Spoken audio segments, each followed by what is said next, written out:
Hi అండి, welcome to our channel. ఈరోజు గోంగూర chicken ఎలా చేద్దామో చూద్దాం రండి. దీనికోసం నేను ముందుగా ఒక కేజీ చికెను, 3 కట్టల గోంగూర తీసుకున్నానండి. అలాగే ఒక మీడియం సైజ్ ఉల్లిపాయ, 2 పచ్చిమిరకాయలు కట్ చేసి పక్కన పెట్టుకున్నాను.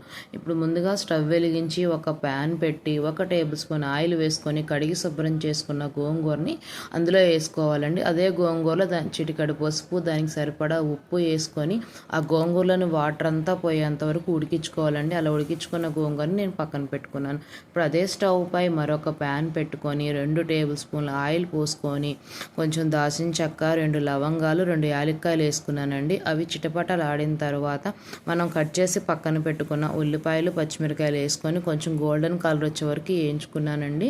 అలా గోల్డెన్ కలర్ వచ్చిన తర్వాత మనం కడిగి శుభ్రం చేసి పక్కన పెట్టుకున్న 1 కేజీ చికెన్ వేసుకున్నానండి. చికెన్ వేసుకొని ఒక 5 నిమిషాల పాటు మూత పెట్టుకొని ఉడికించుకున్నానండి. 5 నిమిషాల తర్వాత చిటికెడు పసుపు, 2 టేబుల్ స్పూన్ల గల్లుప్పు వేసానండి. గల్లుప్పు అనేది ఏంటంటే ఉడుకుతున్నప్పుడు ఆ ముక్కకి ఉప్పు బాగా పడుతుంది కాబట్టి నేను గల్లుప్పు వాడుకున్నాను. మీరు కూడా వాడండి, చాలా బాగుంటుంది. అలా సాల్ట్ వేసిన తర్వాత మరొక 5 నిమిషాలు మూత పెట్టి ఉడికియాలండి. 5 నిమిషాల తర్వాత 1 టేబుల్ స్పూన్ అల్లం వెల్లిపాయ పేస్ట్ వేసి కలుపుకొని మూత పెట్టుకోవాలండి.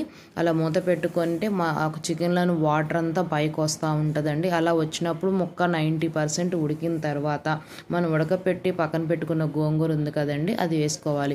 అది వేసుకున్న తర్వాత ఈ చికెన్లోని వాటర్ ఆ గోంగూర అంతా మిక్స్ అయిపోయి వాటర్ అంతా ఇంకిపోయి ఆయిల్ బయటకు వస్తున్నప్పుడు మనం 2 టేబుల్ స్పూన్ల కారం వేసుకోవాలండి. 2 టేబుల్ స్పూన్ల కారం వేసుకొని ఒక 5 నిమిషాల పాటు అడుగంటకుండా తిప్పుకోవాలండి. ఈ స్టేజ్లో మనం ఉప్పు కారాలు అన్నీ సరిపోయినాయి లేదు ఒకసారి చూసుకోవాలండి.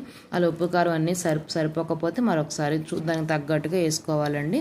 ఒక 5 నిమిషాల తర్వాత మరొక టేబుల్ స్పూన్ ధనియాల పొడి వేసుకోవాలండి. ధనియాల పొడి వేసి మరొక 5 నిమిషాల పాటు ప్యాన్ అంటుకుపోకుండా తిప్పుతూ ఉండాలండి. ఈ ప్రాసెస్ అంతా సిమ్లో చేసుకోవాలి, లేదంటే కూర మాడిపోతుంది.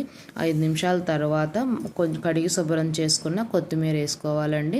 కొత్తిమీర వేసుకొని ఒక 5 నిమిషాల పాటు ఉంచేసుకొని స్టవ్ కట్ చేసేసుకోవాలండి.